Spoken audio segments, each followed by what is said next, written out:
Commission meeting for May 18th, 2023 to order. The first order of business is, as we call to order, I want to just make an announcement really quick.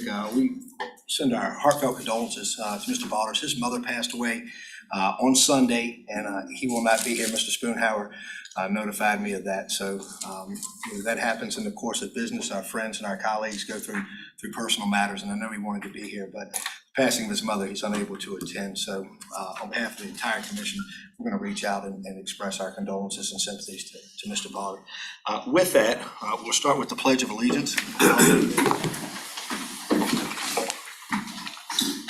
Pledge allegiance to the flag of the United States of America and to the republic for which it stands, one nation, under God, indivisible, with liberty and justice for all.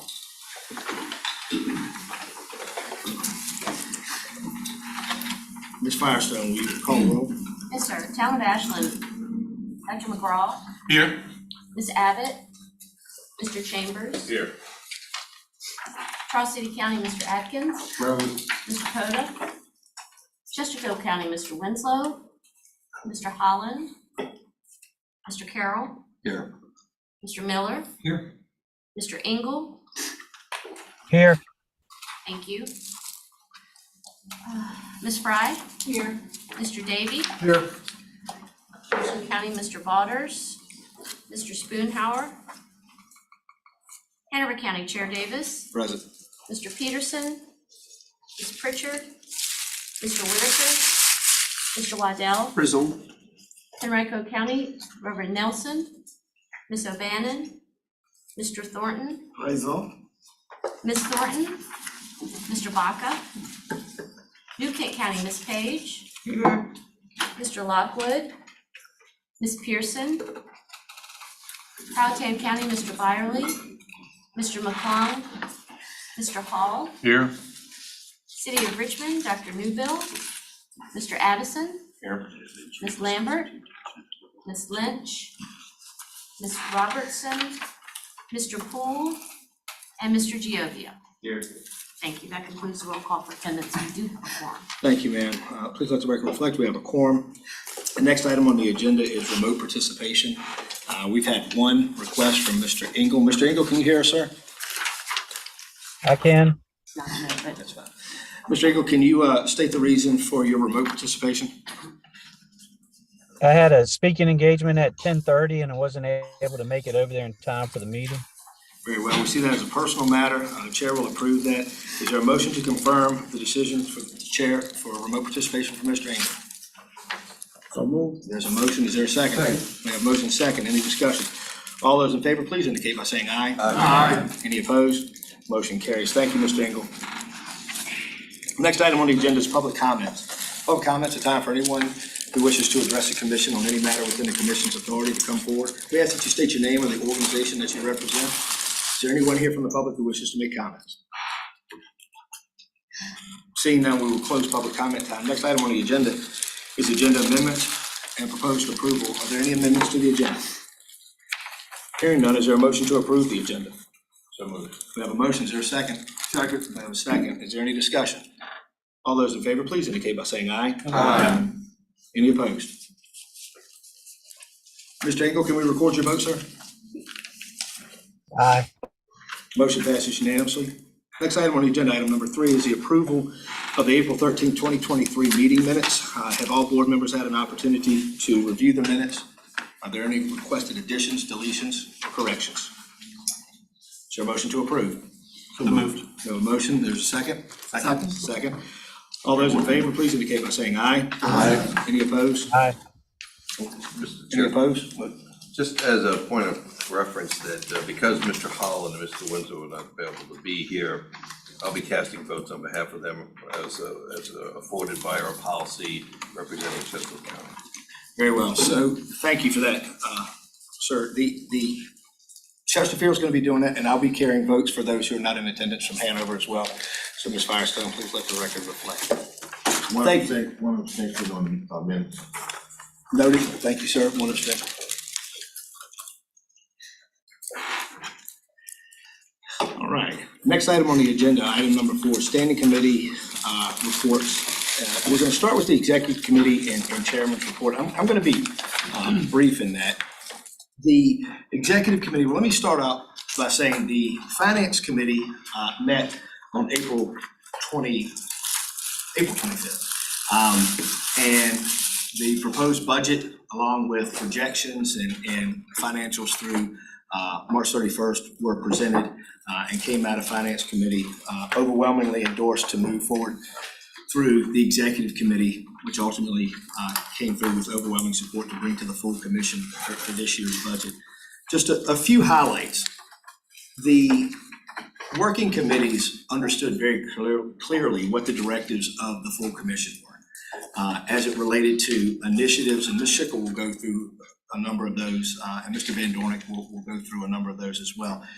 But I want to be clear, all of the committees, not only the executive committee, but the finance committee, really understood what the direction of this commission was and what the charge was by the full commission, and they took that very seriously. So everything that you're going to hear and that you're going to see in this budget has a direct correlation to the initiatives that came from this full commission. And so we're excited to bring that forward, but it's also a way of showing that we understood the priorities of the leadership of this organization, and we're bringing forward to the full commission for approval a budget that highlights those priorities and will execute the priorities as directed by this body. So starting off with investments as it relates to personnel, we looked at employee compensation, and we knew that how the markets had changed. We knew inflation hit us rather tough, and we were asked to model something, whether it was regional, and then look kind of internally at what we would do for our employees. Well, everybody knows how we're set up on a billing model. So we initially thought 7 or 8% is something that we would look at, looking at the different counties. Not through magic math, but because of the way we're set up, and I know it sounds somewhat counterintuitive, by going to a 10% raise for cost of living essentially for our employees, we actually save somewhere between $53,000 because of our billing model. So it was actually less money for us to give a 10% raise, should it be approved today, to the employees than it would be to give an 8% raise. So I want to highlight that. I want to talk about investments in providing local support. So while we're going to look at investing in personnel to be part of this organization, we're going to go out and try to recruit the best talent. We understood very clearly that local support and some of the initiatives that Ms. Schickel's going to highlight later was a priority. So we consider all the personnel that we're looking at investing in directly connected to our ability to deliver that local support. So with that, our funding projections are always connected to, as Ms. Schickel likes to say, levers. So our revenue confidence, should anything change in that, we have the ability, much like you would do in the private sector, to turn a lever. So if all of a sudden one of our revenue sources doesn't come in where it was projected, we have the ability to turn the lever and modify either that program or that initiative so we can still maintain our confidence in our funding. So I think those are the big things. I have almost 2.5 pages of things that I could talk to you about, but I'm not going to do that, noticing the look on Mr. Waddell's face. But I want to say this, that in the government, our guiding document is our budget. It shows where our priorities are. And if you say you have a priority and then it's not funded or it can't be executed fiscally, then it can't be a priority. So we are really excited, I think, as an entire organization to see that we were able to really bring forward everything that this commission asked for and required as a whole, put it in the budget, show how it's going to be funded, and ultimately how it's going to be executed. So I'm going to turn this over. And before I do, I really need to thank Dan. I mean, Dan, we've had pull-up meetings in different offices. Sometimes I would find myself in your office. Sometimes you would find me in your office, so let's be clear. And then sometimes you would come into Ms. Schickel's office. But this could not have been done without you, Dan, and some of the models that you and Martha worked on and that you were able to present to me were amazing because they're kind of plug and play. I didn't know that you had a desire to really focus on economics until we had the conversation the other day. I just thought you were just a regular old CPA kind of focused guy. But so as an econ finance major, we got into all kinds of crazy questions. Now, Dr. McGraw, being a Latin teacher, knows that economists always have ceteris paribus, means all things being equal. That gives us the out, right? That gives us the out.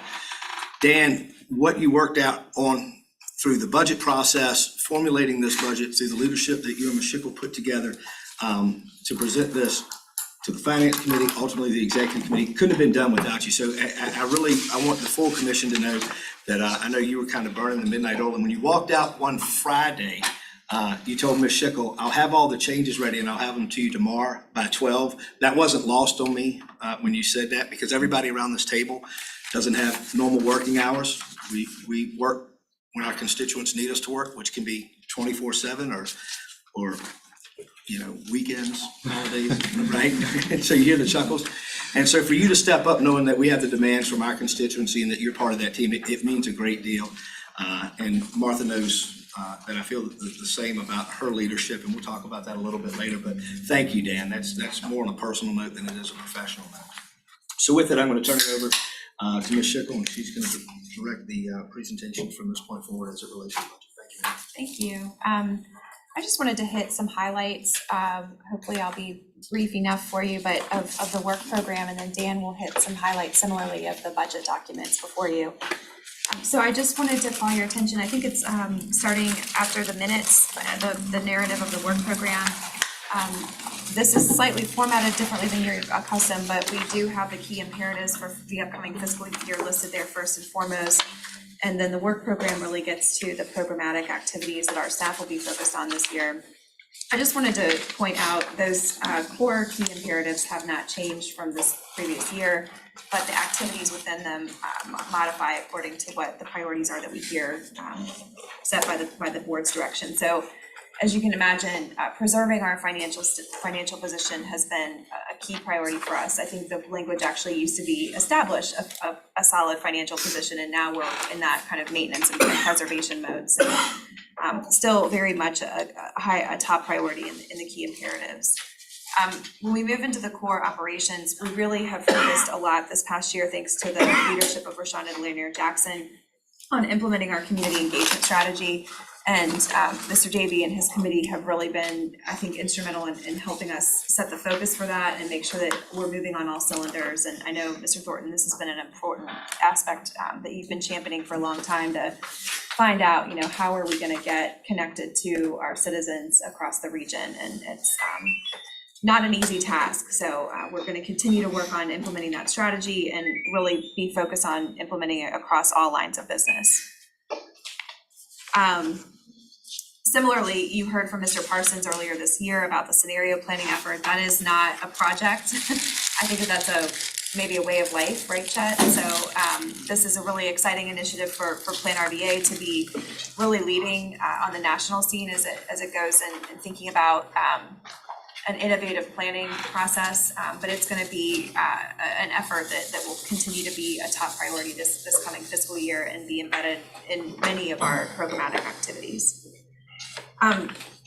Chairman Davis talked a little bit about the importance of highlighting the work that we can do in support of your member jurisdictions. The executive committee spent several meetings this spring talking about this and helping me to think about what that means. Barbara Jaycox and I spent a lot of time this year coming and meeting with our small jurisdictions, executive leadership, and really trying to understand and unpack a little bit more what can this organization do to position ourselves to be more responsive and more supportive to our jurisdictions, large and small. And so we've included in the work program some steps that we're going to be taking to build that capacity and build a response mechanism, so that when your localities call and ask for help, whether it be a comp plan update or a bike ped plan or a grant writing assistance or that kind of a thing, we've got a way to answer that question. It may not, in all honesty, be always something that we can fulfill. It may exceed the staff capacity expertise, but our commitment is going to be, we're going to work with you to try to figure out what that solution might be, even if we can't be the ones to offer it front lines. And I'll talk a little bit more about that in a moment. We also, back in November, this board heard from Brian Anderson from PlanRVA and the Community Foundation talking about this opportunity for our 3 organizations to partner together to be able to establish a framework really built on economic prosperity. We continue to work on that, continuing to convene stakeholders to talk about what that would look like. I know many of you are involved at the local level and thinking about how to move efforts forward to be able to address specific segments of your population and the challenges that they're facing. And so we see this as an opportunity to kind of bring those different efforts together and get scale across the region. And through that, I think one of our biggest roles that we can play is in bringing data to that conversation. So some of you attended the event in September with Raj Chetty, who talked about the landscape or the geography of opportunity and how that relates to the Richmond metro region.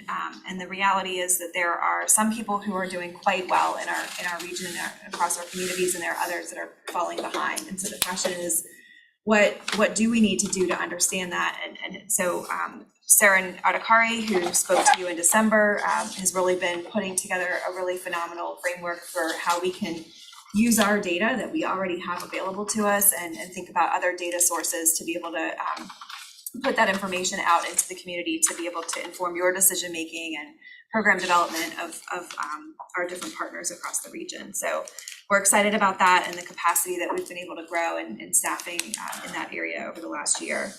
And then finally, we talked about this a little bit at the last meeting when Joe McKinney was here to speak to you from the National Association of Development Organizations, but we're really pleased to have upped our membership there, and we'll continue to be an engaged member of that organization and leverage all that they have to offer with advocacy, but also with all of the resources that they can bring to us, from learning best practices across the country, connecting with our peers in the regional planning landscape, but also when it's appropriate, connecting you with your colleagues across the country at the local government level. So we're really excited about that. Moving into the bulk of the document, I just wanted to highlight a couple of key areas. If on community development section, we are continuing into our 3rd year of the Affordable Housing Grant Program with Virginia Housing. All of the dollars of that $3 million grant award have been awarded already to selected projects, but we're really in the implementation mode. So I think we've got another event happening on May 22nd with Project Homes in the city. They're doing a groundbreaking. We've had a number of housing Habitat for Humanity home dedications across the region. And it's been exciting to be able to see how those dollars have really been able to accelerate these projects and get people into new homeownership opportunities. So that project is scheduled to end on time, and we'll be working with Virginia Housing this coming year to see if we can potentially get a renewal of that type of an opportunity to continue to partner with Partnership for Housing Affordability. I already mentioned the local technical assistance, but I'll emphasize it again just because it is such a significant piece of our work program for this year. Barbara J. Cox has put together an outline of next steps. I think the biggest thing I'll call your attention to is that we're talking about launching an RFP process to be able to engage an on-call bench of consultants. Again, one of those tools that we think we can put into use when we get a call from a local government and we may not have that expertise or that capacity, we could lend that professional expertise to the localities through that on-call bench. So that'll be one of the things that we'll be launching this coming year to be able to assist with that, not only for the work internally that the agency has, but also to be able to provide cooperative procurement options that to the localities. In our data research and analysis division, I'll underscore again the Regional Indicators Project. We've been a little bit quiet on this front since the 2020 census in anticipation of that coming out. And so Serena and his team have been working to organize the data that we already have, connect with partners, and really be able to set out a framework for what that new regional indicators dashboard will look like. And so I'm hopeful that we'll be able to work with Community Foundation and PlanRVA to be able to launch a dashboard online so that you as leaders in the community, but also the organizations that you're affiliated with, will be able to go there and sort of see and track over time some of these key metrics about how our region is progressing in key areas such as housing, transportation, education, workforce development, and talent attraction, business development, and environmental and health factors.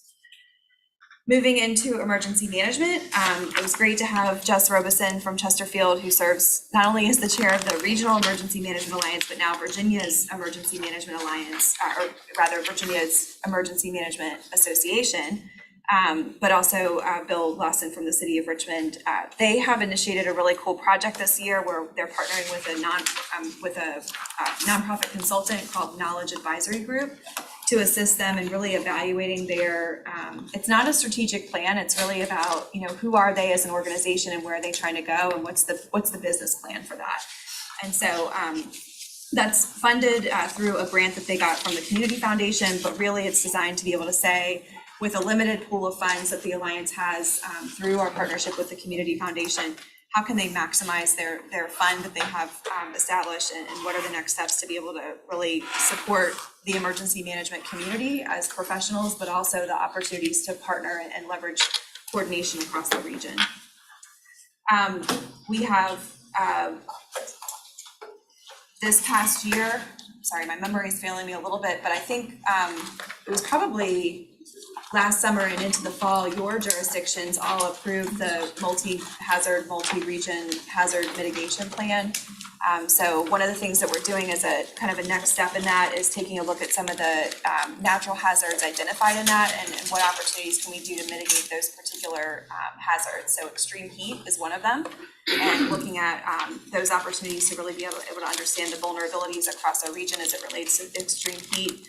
We also have fulfilled the first step in the process to pursue the, sorry, I lost my place for a moment. Excuse me, I got ahead of myself. Anyway, I'll just say what I was gonna say. We have met the first step in the process to respond to an invitation to respond to US EPA's invitation for developing a regional climate pollution reduction grant. And so we'll be serving as lead entity for the 20 or so jurisdictions that are here in the Richmond metro area, partnering with our neighboring PDCs that serve those communities and the tribal organizations. And so we're excited to be able to move that forward. That's if I'm not mistaken, a 5-year planning horizon where we'll be submitting a preliminary plan after the 2-year mark, and then over the next 3 years developing the action plan. And really this is designed to be able to pull down those infrastructure dollars that the locality. So this is one of those things that as localities work to put in applications to the bipartisan infrastructure bill or other opportunities, they'll be able to reference that project as it relates to this climate reduction plan and be able to note it as a regional priority. Similarly, we have some grant opportunities upcoming. The NOFA for the State Homeland Security Grant Program was opened, if I'm not mistaken, yesterday, maybe the day before, and applications are due July 17th. So we're the lead for the regional applications for the Emergency Management Alliance, and we also provide a limited amount of technical assistance to smaller jurisdictions to be able to help them get grant applications out, and are talking about what that could look like to help them administer them on the back end. And then finally, we are pursuing the Soul Smart designation. So I know many of you are engaged in probably conversations with the solar community about what it looks like to be able to undertake rezonings in your communities and things like that. So the Soul Smart program is really a technical assistance support. So again, it's one of these membership opportunities that we can leverage to be able to bring support resources to you and technical assistance. So the region will be covered, so to speak, through that Soul Smart designation, which will enable us to brokers, probably not quite the right word, but to be able to open that door for you for technical assistance at no cost to the locality to be able to develop what your strategy is to respond to that emerging market. Many of you have already been through quite a morning with the our TPO, and so I think a lot of you are familiar, but for those that don't sit on that body, we're continuing to do great work and moving a lot of key initiatives forward, not just in highway and road construction, but in also bicycle and pedestrian facilities, transit, working with the port and rail. So it's truly a multimodal program, and it's important for me to note that about half, if not 60% of our staff now are dedicated to supporting the region's transportation planning needs. So it's a significant part of the PlanRVA work program and a significant part of who we are as an agency. And then certainly our continued support as the CVTA moves through its transitions and continues to grapple with big decisions about how we're going to finance our projects in the coming years. So that's hopefully a brief overview. Sorry, it probably took longer than you wanted, but I got tongue-tied a couple times. But I did want to ask Mr. Van Dornick if he would just cover a couple of highlights about how you might interpret the budget documents that we put in for you. And as Dan comes up, since we're talking about FY24, keep in mind in FY19, we became the fiscal agent for that Virginia EMS Homeland Security grant, and we'll continue that through FY24, being the fiscal agent for that PlanRVA. We'll stay on this. So just as a side. Thank you, Dan. Thank you. Appreciate the opportunity to speak with you about an item that's not always a lot of fun. It's a lot of numbers, but in my world, it's a lot of fun because it talks about this is how we're going to do what we want to do. And the activities that we do here at PlanRVA are very important. And so you need to resource them. And the budget is the primary document as to how you figure out how are you actually going to pull this off? What resources do you have to do this? And how are you going to spend them? So as we dive in, I'll try not to focus too much on specific numbers, but more on the structure and some of the key decision points and evaluation points. There we go. So if you can turn in your packets to the first full page of numbers, it's titled the FY 2024 Budget Summary. It's right after the narratives. And this document is the summary. It takes all the broad categories and puts them all on one page. So you can look at the top line of revenues all the way down to the last line showing net income or loss. And to start in the bottom right of this page is the overall net income loss. We are projecting just shy of a $5,000 net income for the period. If you remember, for fiscal 23, we projected a break even, 0 net income loss. So a slight improvement. But as we walk through the details of this budget, you'll see that there's even more improvement. There's a lot more substance and structure, and some very good opportunities that are leading to this number down here. So going back to the top of the page and looking at the various columns, we've divided the organization into 8 distinct groups. These represent basically our primary activities. So we have administration, we engage the community, we have development programs, data research and analysis, emergency management, environment, and then the 2 remaining, transportation. That's essentially the TPO, and then CVTA. So we're looking at those 2 entities as part of the overall PlanRVA, but as distinct units within it that we want to keep our eye on.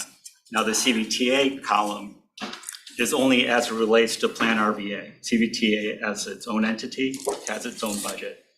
So this is how it relates to PlanRVA's relationship with CVTA. So hopefully that's clear enough. Moving down, focusing on the administration column, you can see that we have just a couple of revenue sources. And that comes from mostly your local jurisdictions. Almost $600,000 is from the memberships here. We do get a piece of the state budget. They contribute $126,000. And then we do have interest income in one particular grant that would fund one of our administrative areas. But one of the things I want to note is you see a bracketed number, 307,000. That number represents the amount that we are required to contribute to the grants that require matches. So there's a match requirement. Transportation Authority, it's a 10% requirement. So we are obligated by the terms of certain agreements to actually contribute our own funds. So 40% of all general revenues are already spoken for because of our agreements to execute in these other areas. But that's a good deal, as we'll see later on. If you look at the next group, you'll see personnel expenses, see salaries and wages as it breaks down across the various groups, and you also see a fringe benefit pool. You see in the administration column, again, a number that's a negative. Why that is because we're able to allocate our fringe benefits across certain grants, and we get reimbursed for those. So the burden isn't on the administration to pay all of it. The burden is spread throughout all of our programs. And that's where we're able to leverage our personnel. If you look at the next group, the next line is 6,000, direct cost pool. These are the amounts that are directly attributable to those programs. So there's no administration, it's part of the grant or in supplement to the grant in order for us to operate that program. The next group is indirect. That includes rent, utilities, general operations, computers, different things like that. You see another large number, 1.2 million in a bracket. That is spread across our 7 other programs. That's how we pay for those expenses. It's not necessarily out of the dues that are paid that we actually support the general operations of the organization. It's through our relationships with the other programs, the other funders, those that are giving us grant funds. We're able to, through the performance of our service, be reimbursed for our administrative overhead. A lot like you would encounter with a professional services firm, an accounting firm, consulting firm, law firm. The price you pay is for both the service of the individual in front of you, but also for their promotion, their equipment to operate, their environment to operate, et cetera. So that's the structure of how we operate in a nutshell. We have a staff of 25. It's planned to grow to 29. And almost all of those people are deployed into these other areas where we provide services for the community according to these areas. And how we're able to fund ourselves is by those agreements, we're able to take those services and get reimbursed. So it's very important, when Mr. Davis mentioned that we could do a 10% raise, part of that is COLA, a good 8% of it is COLA, but 1.5% of it is actually raising our standard for our staff, which I think is also important. In so doing, we get that repaid to us so long as we're providing service according to these contracts. So it's important for us to retain people so that we can get our billing out. It's more important for us to retain people so that we can provide the service that we've agreed to and provide that service to our communities. One of the other interesting numbers in that administration column, if you look at total expenses, it says it's a negative 19,000. So we're able to distribute most of our operating expenses to our programs. And that's a pretty significant element. We're not hanging the burden of this building or other administrative type things onto the administrative fees. So your actual fees are leveraged across what we're doing in service to the community. And then one other note is, see the bottom group, it's called Transfers to Capital Projects Reserve. 9,100 capital expenses and projects, 87,000. What we've done is we are able to include our capital contributions in our operating budget this year. Remember last year, our zero break-even budget was operations only. And then we had a second allocation out of fund reserves to pay for the facilities project, the move and everything related to that. So 25,000 of that is for computer equipment. We may or may not purchase $25,000 of computer equipment this next year. but we have it in reserve. So as we need it and as it's strategically available to us, we can purchase it. Same thing with furniture and fixtures. Establishing these reserves are important so that we can address capital issues without going into taking reserves down, but actually plan for them within our operating budget year to year to year. And so a couple of those things in my mind are very important in this budget. The $5,000 projected increase actually has a few other important numbers, which includes a very strong investment in staff. And our capital budget contributions are actually rolled back into our operating budget, both of which are very significant elements for sustainability going forward. Those are my main points. There are a few other pages with more detail behind them. So if you have any questions, this would be the time to ask them. Are there any questions? Yes, sir. Mr. Waddell, we've already prepared that we figured, we had a couple line items that we thought you might look at, and I was prepared. So if you don't hit them, I'm gonna mention it after. Challenge accepted, Mr. Chairman. Yes, sir. Mr. Waddell, you're recognized. Thank you. First off, I want to thank everyone, especially staff, because the strength of this organization is the staff, their professionalism, their education, and their expertise. I am impressed with the presentations and the individuals. You got a staff of 25, expect to expand to 29. A bit more on that. Do we have vacancies that we can't find sufficient staff for, or is it, what's the reason for, I guess, the additional 4?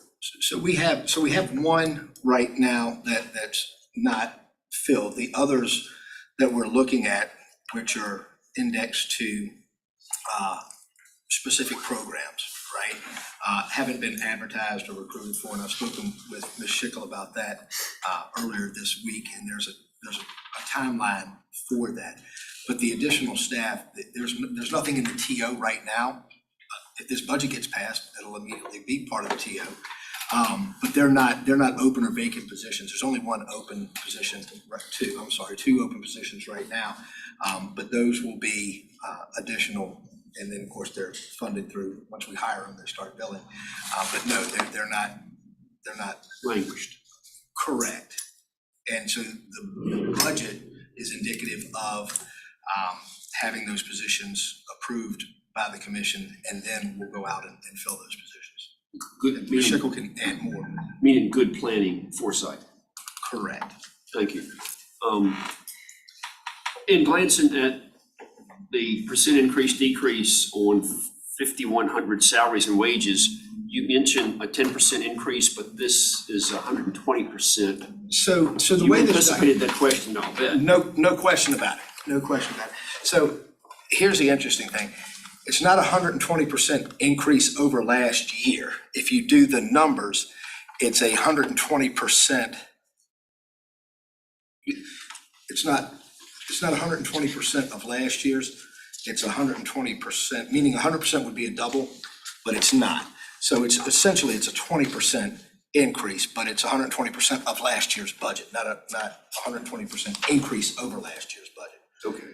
So we go from $100 to $120. It's a 20% increase, but it's 120% of the previous year's budget. Okay. And so the 10% increase in salary means that we have additional, taxes and benefits and those types of things. So there won't be a direct corollary. A 10% increase could end up being, 14, 15, 16%. So when you see the 120%, you think it's gonna double, plus it's not. It's just 120% of last year's salaries. Thank you. Yes, sir. Then the fringe benefit pool does not include taxes, OASDI and things of that nature. That is in the 120%. No, so go ahead, Dan.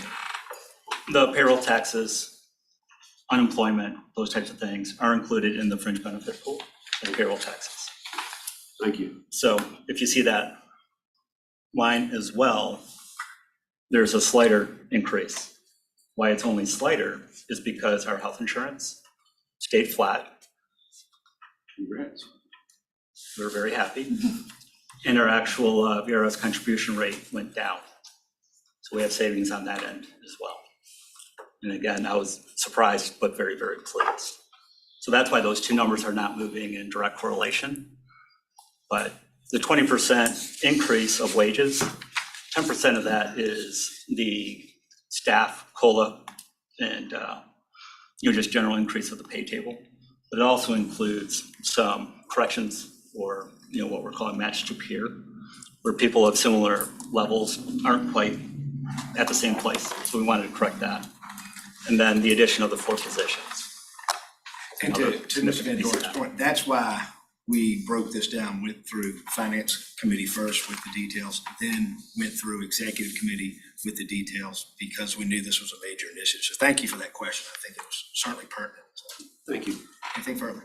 On recruiting or exit interviews, any exit interviews complain of salary, any of the exit interviews? Yes, Then that's what we're addressing. yeah, we have seen departures, and I'll keep it to those that have stayed in the area, because I think that when you have employees that move out of the area, there are other factors that drive that, but we have had departures where the reason for leaving was that the opportunity was just too good to pass up from a compensation perspective. Future hires, you're not planning a rating from the localities, are you? Did you just ask that in a public meeting? So the reality is, I think it's a pertinent question. I mean, there's a pool of qualified folks in your region, and we're a regional body. So the idea is not to go pew robbing at somebody else's church, but the reality is there are folks that move around. Mr. Carroll's county manager used to be my deputy county administrator, then was Mr. Thornton's deputy county administrator, and then he became the county manager in Chesterfield. And those types of things happen. We don't have a targeted initiative, a strategic initiative to hang out in the parking lot at the county complexes throughout the region. But I would not want to say that somebody who has a specific skill set in a locality, or vice versa, a locality comes to a place like PlanRVA and sees a planner. We have a highly educated workforce,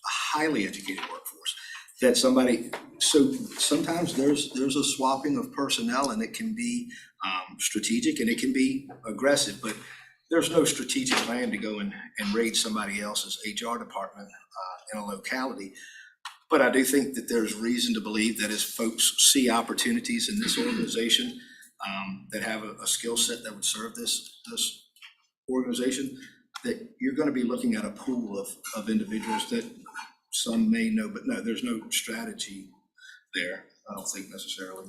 Just had to ask. Ms. Schickel has something. I just will say, I mean, in my tenure, when we have had the opportunity to access talent from our localities or maybe a peer organization, I would like to think that each of them would say that we've worked very carefully to make sure that the impact of that was managed. And I think we've always attempted to be very flexible with start date and access to that person to be able to make sure that the transition is as smooth as possible. We, better than anybody, understand what happens when somebody who's good at what they do leaves their role. And we've always tried to factor that into the timeline. Hanover, I don't think raids any other localities, but some of the expertise. I think if you talk to Goochland, that I might feel different. Wasn't going to be. But I'm willing to take it. Ms. Lascalette didn't speak to me for 6 months, but nonetheless. It's a collective benefit. Sure. To your point. And I do think that there's benefit, folks see that it's a limited talent pool, if you will, and a skill set and folks who've been involved. But again, there's no strategic initiative, but as an example, since you brought up Hanover, when we hired Mr. Badesky, he was very clear that he needed to move through his budget. He felt obligated to his board and his community in Goochland to finish their budget process, and there was flexibility. I just don't want to set the standard that if we put out a job offering that if somebody came from Chesterfield or Hanover, Ms. Firestone was our board secretary in Hanover. So yeah, thanks a lot for bringing that up. But yeah, I understand completely. Thank you for that. Very insightful. Thank you, sir. Anything further? Mr. Chair, Yes, sir. I would like to comment on Mr. Rogers' comment. I think this would open a window of opportunity to enhance your understanding and encouraging the community of their importance of continuing with the staff and the many opportunities that's available, and you will enrich in your personnel pool. So, Thank you, Mr. Coda. What Mr. Coda said, I could, there you go, perfect. I'm sorry, Mr. Atkins, I keep saying Mr. Coda. My apologies, Mr. Atkins. That 15-second statement probably summed up everything I was trying to say. So I think you're exactly right, Mr. Atkins. That's just how we, just kind of how we go. Anything further, ladies and gentlemen? Yes, sir, Mr. Thornton. Mr. Chairman, with your indulgence, Certainly. it would be helpful to me also, when we look at these parameters, but I don't think we get enough information on inclusion and diversity when we're looking at staff too. I think that's always can be helpful. And it's always good to have a little bit more information on that. I don't think that this board gets as much information on that as we could. And that'll change to meet that standard. There is a concerted effort, but it needs to be communicated, obviously, now, and I've been deficient in that, making sure that what we're doing is communicated, obviously. So we'll have that on the next meeting's agenda, Ms. Schickle, and yeah, thank you for bringing that, because we do want you to know the good work that we're doing there, and we'd be happy to pull up with you specifically to make sure that presentation is satisfactory prior to bringing it to the full commission. But there is a concerted effort to make sure that our workforce is representative of the entire region in many areas of that required need. And our desire, that is our desire. So we'll communicate that better in the future. Anything further? All right.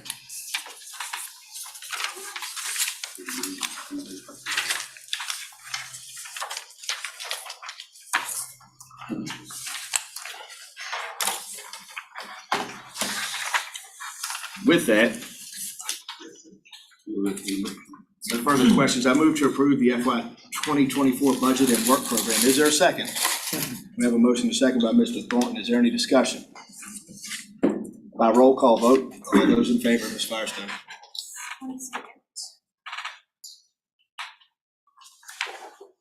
Mr. McGraw, Aye. Mr. Chambers. Mr. Chambers, so he can't. Just get another engagement time. Mr. Atkins. aye. Aye. Mr. Miller. Aye. Mr. Engel. Aye. Ms. Fry. Aye. Mr. Davy. Aye. Chair Davis. Aye. Mr. Waddell. Aye. Mr. Thornton. Aye. Ms. Page. Aye. Mr. Hall. Aye. Mr. Addison. Aye. Mr. Diovia. Aye. That motion carries. Thank you. The motion passes. Thank you, ladies and gentlemen. That was an important action item. Next item on the agenda is Audit, Finance, and Facilities Committee. I kind of covered that already. But I do want to thank Mr. Holland specifically for his help, and then all of the members of the executive committee, particularly those who came in. That was last Friday? Was that right? Friday or Thursday? Friday. And Mr. Atkins, Ms. Page, everybody drove in, and we kind of got close in one of our rooms over there. Reverend Nelson was able to participate remotely. Everybody just came together so we can make sure that we got this to you, but it's not lost on me, the good work that the executive committee did, the heavy lifting, and prior to that, Mr. Holland's committee. So I just wanted to make note of that. I don't really have anything further. I will turn it over to Ms. Schickle to see if she has anything as it relates to 4B. We'll have, if I'm not mistaken, Mr. Van Dornick, we'll have preliminary financial statements in July for year end. But of course, we'll be moving through the audit process. So, but we're still expecting that the projections that both of you mentioned earlier are holding to be positive for this fiscal year. Thank you, ma'am. Next item on the agenda, 4C, Public Outreach and Engagement Committee Report. Mr. Davy. Mr. Chair, I think I'd just want to provide everybody a little bit of sort of background and context and perspective. Martha tried to get our committee together in advance of, obviously, the budget to try to get things, sort of input from our perspective. But as I've sort of observed everything that Martha sort of put in place, and I think the professional contributions to the budget, both from an aspect of sort of how everybody around the room understands sort of what we're doing and how other stakeholders out in the community understand what we're doing. Couple that with some of the branding work that's been done by, you know, the team that Martha's been brought on board, sort of with the out of office consultants and things like that. The artwork around the room, where the region comes together to look ahead, the agenda packets, the brand, the logos. That flywheel is turning, you know, from an engagement perspective. So I would always encourage people to sort of reach out to us if there's something else that you think we need to sort of spin the flywheel a little bit faster on. But also then the groundwork that Martha's done to sort of lay us for going forward and to taking on the new initiatives that are sort of outlined in this work plan. I think it's awesome work. And so our job will be to continue to support that, narrate that, both provide in-reach to the board and outreach to the community where we can. And that's also my recruiting tactic to see if there's other people that want to sort of join the committee and sort of help us do that going forward. So other than that, Martha, if there's anything specifically that you want to share, I'll turn it over to you with my accolades and thank you for all your and your staff's hard work. Thank you. I do want to just make a couple of announcements. 2 years ago, a committee was formed with the RRTPO to talk about how we communicate the work that's happening in the transportation area to the general public and to our kind of stakeholders. And so this past spring, you saw the evidence of that work of the committee with the transportation forum held at Main Street Station. I think the work that Mr. Parsons and Ms. Firestone and others said on staff did to be able to put that program together was a really exciting step in the committee's expectations. That same committee also recommended that the TPO, the CVTA, and PlanRVA hold a joint meeting each year to be able to promote coordination and cooperation across the three organizations. So that is scheduled for June 1st, Thursday, June 1st. It is in lieu of the other regular business meetings that would typically be scheduled that month. So if you have that date on your calendar and it looks strange, it is real. Please plan to attend. It's here. We'll have networking starting at 8 o'clock that morning with the program starting promptly at 9 a.m. So please do come for your coffee and breakfast and conversation with your colleagues beforehand. The room will be set differently so that we can accommodate the larger group, but we're excited about the program. We've been working with the three chairs to hammer that out, and so we'll give you probably in this coming week information about what that program lineup looks like. But we just wanted to be able to make sure that that is on your radar screen. You should have also gotten an invitation through our newsletter service that announces the remainder of that day of programming. You all are definitely invited. The flyer that we handed out has the QR code for the web page and the registration information for that.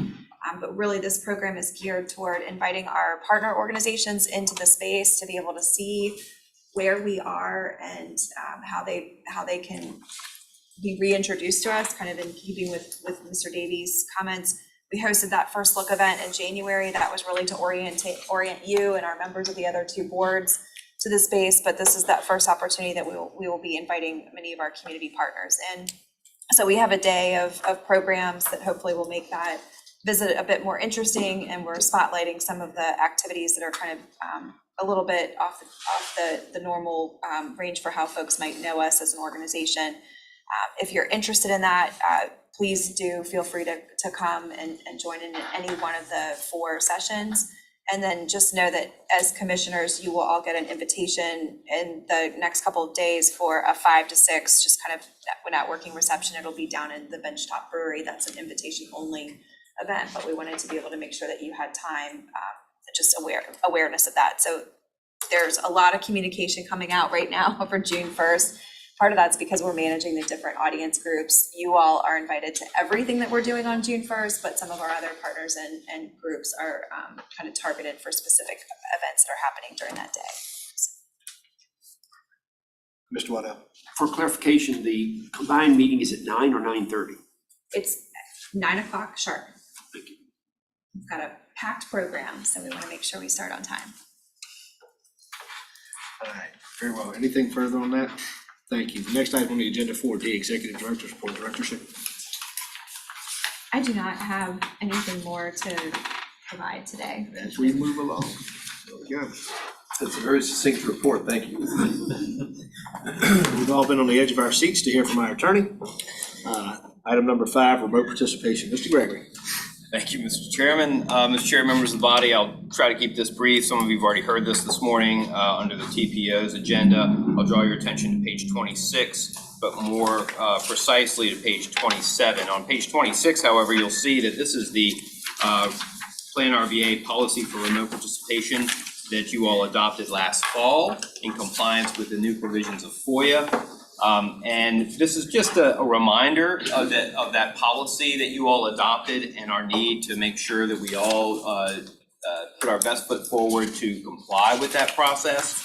We want to make sure that if you're anticipating having to participate in a meeting by remote telecommunications means, by virtually, like a couple of our members are doing today, that you notify the chair ahead of time that he has the proper information so he can present that, consider that, approve it, and then get the full body's ratification of his approval at the board meeting where you're participating remotely.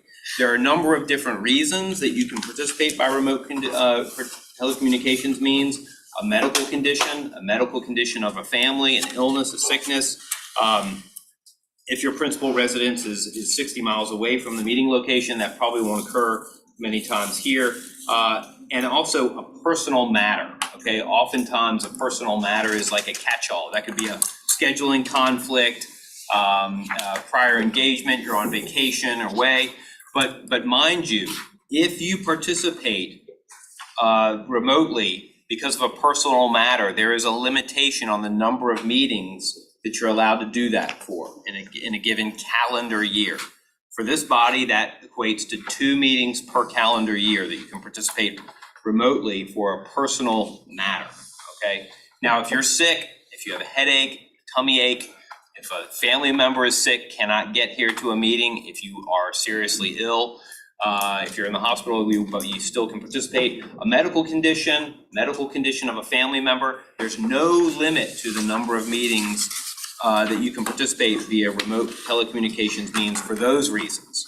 But there is a limit for personal matters, okay? Just so bear in mind, if you do it a couple times for personal matter, you burn those 2 options, okay? You're done with that. You gotta be here, or you gotta be sick.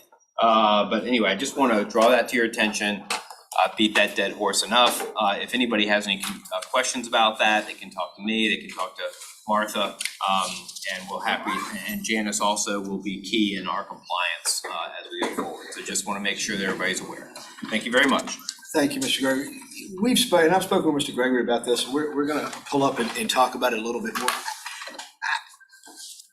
There may be a need, and we don't know what the outcome will be, but to approach the FOIA Council for some opportunity to present some other scenarios that maybe respectfully they had not considered. As an example, local elected officials may have a conflict where they're able to make a meeting remotely, but then they have to make another regional meeting or something back at the home front. So Chairman Carroll, obviously with CVTA, or me here at PlanRVA, or a number of you serving on this regional body, you may have something back in your locality that you need to do, and you just wouldn't have the travel time to get back. I'm not sure, that falls under a personal matter. And there's some thought process that maybe we talk to the FOIA Council, at least try to approach them with the idea that maybe there could be a professional designation, for some of these, because I think Ms. O'Bannon had a speaking engagement one time, and I'm not sure that that's necessarily personal. That was in the specific performance of her duties as a board member for Henrico County. The medical thing, the General Assembly's in, I think all localities and local officials could say that we have a headache and miss meetings, right? So I didn't slide that in as quietly as I wanted to. There are times where, the idea is, I know for your council, and we don't want to have folks just not showing up for meetings, but we don't have that issue. And sometimes when you try to fix something that isn't broken, you get these things. I understand the importance and completely agree with having folks together, collaborating, making decisions in person. But point is, we may look at that at some point, and I'm going to talk to Mr. Gregory about it and see if we can get some folks to maybe talk to the FOIA Council about what about elected individuals and those who are serving, in numerous capacities, having the ability to participate remotely while still meeting the obligations that they have back at the home front on a limited basis. So we're going to look into that and try to bring back some more there. Next item on the agenda. Chair. Yes, sir, Mr. Carroll. Just to actually speak to that, that's the conflict that Mr. Engel had. So he was representing the Chester County Board of Supervisors at another event this morning, knowing that others had to be here.